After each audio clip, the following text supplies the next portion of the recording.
Good morning, everybody, and welcome back to Cassandra's Garden. I'm so happy that you're here with me, and I'm honored that you're here with me.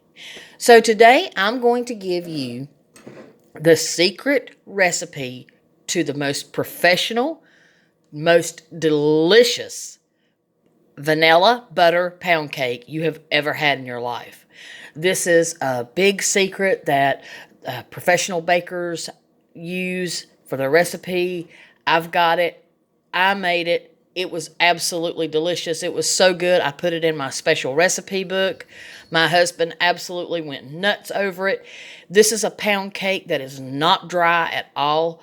You are going to love it. Now, not only am I going to give you the recipe, I'm going to give you step-by-step instructions, and I'm going to give you a lot of tricks and tips to help you have the most beautiful pound cake that's in a bundt pan. Because we all know how gorgeous those cakes can be.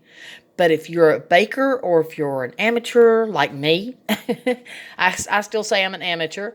If you are a professional, you're still sometimes, when you take it out of a pan, it's going to tear, and that is just devastating. And it honestly, I don't know the science behind it, and that's crazy for me to say because I'm such a science geek. But it don't taste as good when it tears up like that. It just doesn't, it's not as good. It's not as compact. It's not as moist. It's not as spongy. But I'm going to show you how to prevent all of that. So let's get started. In this bowl, I have sifted twice 3 cups of all-purpose flour. This recipe does not call for cake flour because it's a pound cake. So it's going to be, the crumb is going to be a little dense. But it's going to be absolutely spongy when you do like that. You're going to touch it and it's just going to spring back. It's amazing. Okay, so before we even get started, before we even cut on our oven, this is what we need to do. 3 cups of all-purpose flour, sifted twice. 1/4 teaspoon of salt. And that just didn't want to come out, did it? And 1 full teaspoon that I did sift of baking powder. Let's get all that in there. My hands are clean. I just washed them. Actually, about 25,000 times because I cook and clean so much. My hands, I swear, they're just so clean. Now, you're just going to take your wire whisk and you're just going to fully incorporate this. This is very important.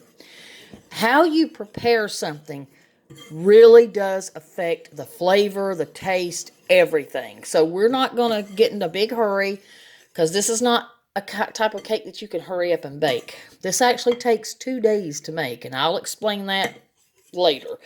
That's one of the big secrets that you don't know, that you're going to know now after I'm done. So this is fully incorporated. So we're just going to set that up on the counter. Now, before we do anything else, we're going to have to prep our pan. Now, as you can see, I have a gorgeous bundt cake pan right here. It's extremely intricate, and I'm going to tell you, to bake a cake successfully in this type of pan is very, very difficult. Very difficult. Because you see all the intricate detail in there? To get it to come out in one whole piece is not easy. But I have cracked the code, and I'm going to give it to you. Now, for starters,